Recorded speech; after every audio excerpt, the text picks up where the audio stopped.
Media के लोग यहाँ बैठे होंगे, ये भी बहुत हंसा रहे हैं सर।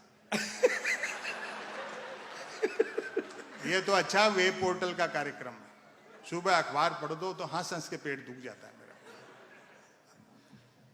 अखबार में आप खबर पढ़ो, एक लाइन में व्यंग हो जाता है, आज भारत के प्रधानमंत्री भारत आएंगे।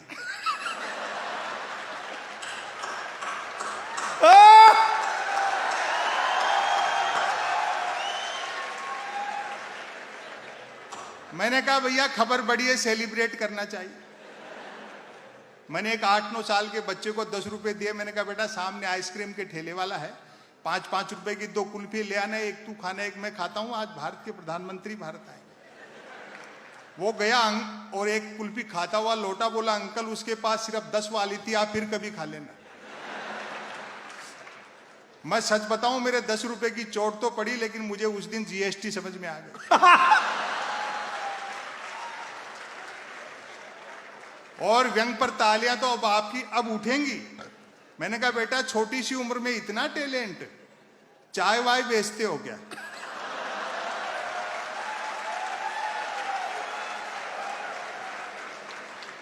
बोला नहीं अंकल मैं तो पढ़ता हूं।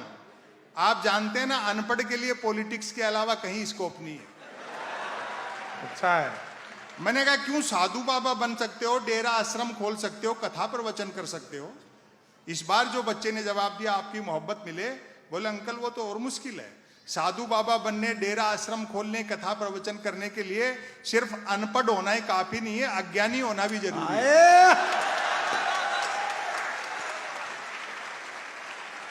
कमाल है। दिस इज कॉल्ड संपत सरल। वाह। गांव का देहात का आदमी किसी मंदिर मस्जिद के झगड़े में नहीं पड़ता, राम तक से मजाक कर लेता है। वो कुमार बाबू एक आदमी का घर था शमशान घाट के पास में, और वो नई नई भैंस लाया।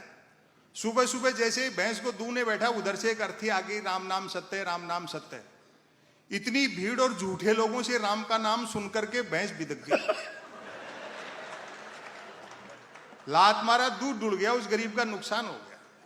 वो जैसे ही दूसरे दिन फिर भैंस दूने बैठा, उधर से फिर अर्थी आ गई, राम नाम सत्य। उस गरीब का पहले दिन नुकसान हो गया था। उसने पहले जाकर के अर्थी वालों से पूछ लिया, क्यों भाई कल वाला लिए घूम रहे हो या कोई ताजा मार लाए?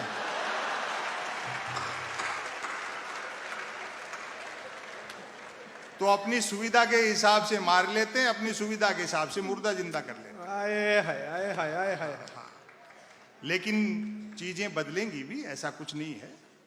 जैसे इंडिया डिजिटल होने से कई फायदे हो गए। आप न सिर्फ 1 करोड़ का लोन 59 मिनट में ले सकते हैं, बल्कि 59 करोड़ का लोन लेकर के 1 मिनट में भाग भी सकते हैं। और बड़े व्यापारी लोग यहां बैठे हैं। बिजनेस तो इतना आसान हो गया डिजिटल इंडिया होने के बाद कि बस पूछो मत। अच्छा। मैं तो अभी पिछले दिनों दवा खरीदने गया दुकान पे, तबीयत खराब नहीं थी, दरअसल एक्सपायरी डेट की दवाइयों पे डिस्काउंट चल रहा है। संयोग से उस दिन धनतेरस थी, तो दवा वाले ने पूछ लिया आज कैसे। मैंने कहा 2 कारण है, एक तो धनतेरस थी तो कुछ ना कुछ खरीदने का रिवाज है, और दूसरा आज के दिन सारे बाजार में आप ही के यहाँ सबसे कम भीड़ थी। तो वो भी मजाक पे उतर गया, बोले यार सच कह रहे हो, तमाम दुकानों को देखते हुए, भीड़ को देखते हुए सोच रहे थे एक दिन के लिए हम भी दवा की दुकान के आगे बर्तन रख लेते तो 2 पैसे का बिजनेस ठीक से हो जाता। वो 10 दुकान छोड़ करके, सिंह साहब है मेडिकल वाले, वो तो दीपावली पे पटाखे बेचते हैं। मैंने कहा सिंह साहब के पास पटाखे बेचने का लाइसेंस है क्या? बोलो लाइसेंस ही पटाखे बेचने का है, बिना लाइसेंस के तो वो दवाइयां बेच रहे हैं।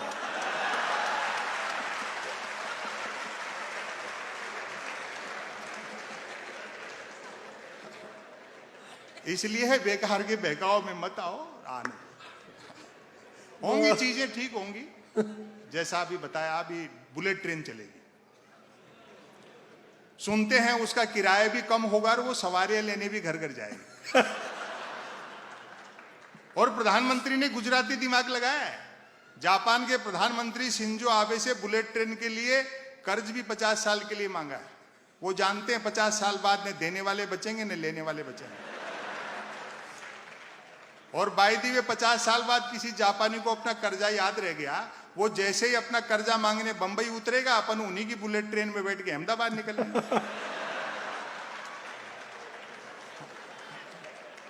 और प्राइम मिनिस्टर ने साफ कह दिया कि भैया हमें इसमें सवारियां नहीं बिठानी है, ये चुनावी रेल है, इसलिए फटाफट चला, भले ही पटरी वटरी बाद में बिछाते रहे।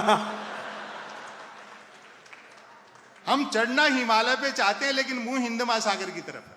हाय हाय हाय, वाह वाह वाह। आपको ध्यान होगा 2015 में शिंजो आबे आए थे तो मोदी जी ने बुलेट ट्रेन के समझौते पे हस्ताक्षर किए और अगले दिन मोदी जी ने शिंजो आबे को ले जाकर के बनारस में 3 घंटे तक गंगा आरती दिखाई। 3 घंटे तक गंगा आरती देखने के बाद शिंजो आबे बोले, मोदी जी जब आप लोगों के पास इतनी फुर्सत है तो काहे को बुलेट ट्रेन चला रहे?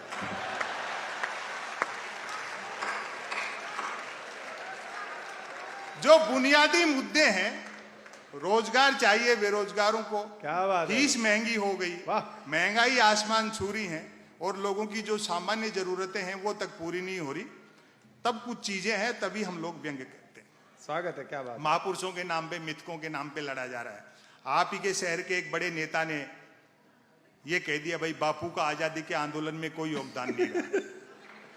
तो हमने उसका बुरा नहीं माना कि भाई हो सकता है खुद के बापू के लिए कह रहे हैं।